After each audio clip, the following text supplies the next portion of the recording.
தாய் தமிழ் உறவுகளுக்கு வணக்கம். திமுகவினர் ஆட்டம் பாட்டம் கொண்டாட்டம். திமுகவினர் ஆட்டம் பாட்டம் கொண்டாட்டம்.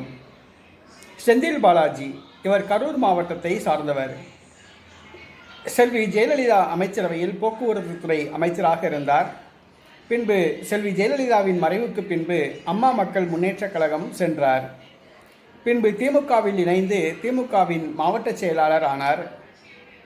கரூர் தொகுதியில் போட்டியிட்டு வெற்றி பெற்று மு.க.ஸ்டாலின் அமைச்சரவையில் அமைச்சராக பொறுப்பேற்றார். மதுவிலக்கு மற்றும் மின்சார வாரியத்துறை அமைச்சராக பொறுப்பேற்றார். இவர் மதுவிலக்குத்துறை அமைச்சராக இருந்தபொழுது டாஸ்மாக் கடைகளில் ஒரு பாட்டிலுக்கு ரூபாய் 10 கூடுதலாக வசூலிக்கப்பட்டதாக கூறப்பட்டது.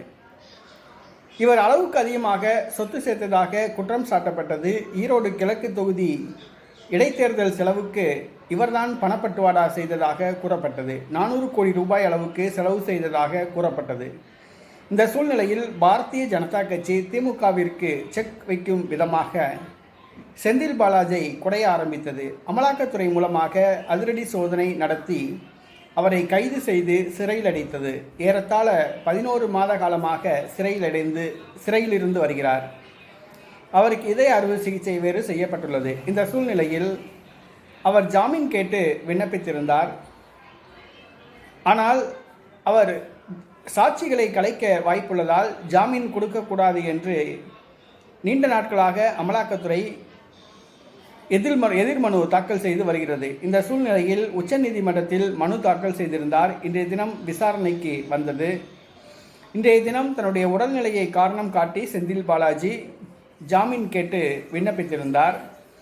ஆனால் நீதிமன்றம் 2 ஆண்டுகள் 3 ஆண்டுகள் கூட ஜாமீன் கிடைக்காமல் நிறைய பேர் சிறையில் உள்ளனர் என்பதை கவனத்திற்கு கொண்டு வந்தது. மேலும் இன்றைய தினம் செந்தில் பாலாஜிக்கு ஜாமீன் கிடைக்கும் என்று திமுகவினர் எதிர்பார்த்தனர். அவர்களுடைய கனவு சிதைந்து போகும் விண்ணமாக உச்சநீதிமன்றம் பரபரப்பு தீர்ப்பு வழங்கியது. இன்றைய தினம் அவருக்கு ஜாமீன் கொடுக்கவில்லை, 10 நாட்களுக்கு ஒத்தி வைத்து விட்டது.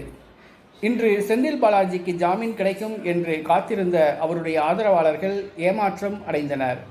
அதே சூழ்நிலையில் கரூர் மாவட்டத்தில் திமுகவில் செந்தில் பாலாஜிக்கு எதிர்கோஷ்டியினர் உள்ளனர். இன்றைய தினம் செந்தில் பாலாஜிக்கு ஜாமீன் கிடைக்காததால் அவர்கள் மகிழ்ச்சி அடைந்துள்ளனர். செந்தில் பாலாஜி ஜாமீன் கிடைத்து மீண்டும் அவர் கரூருக்கு வந்துவிட்டால் தாங்கள் கோலோச்ச முடியாது, மீண்டும் திமுகவிற்குள் அவர் நுழைவார், திமுகவை தன்னுடைய கட்டுப்பாட்டுக்குள் வைத்துக் கொள்வார் என்று அவருடைய எதிர்கோஷ்டியினர் பயப்படுகின்றனர். இன்றைய தினம் அவர் ஜாமீன் கிடைக்காத காரணத்தினால் கரூர் செந்தில் பாலாஜி அவர்களுடைய எதிர்கோஷ்டியினர் உற்சாகம் அடைந்துள்ளனர். ஆட்டம் பாட்டம் கொண்டாட்டம் என்று மகிழ்ச்சியாக உள்ளனர். பட்டாசு வெடித்து ஒரு சில இடங்களில் கொண்டாடியதாக தகவல்கள் வருகின்றன. ஒரு சில இடங்களில் கேக் வெட்டி கொண்டாடியதாக தகவல்கள் வருகின்றன.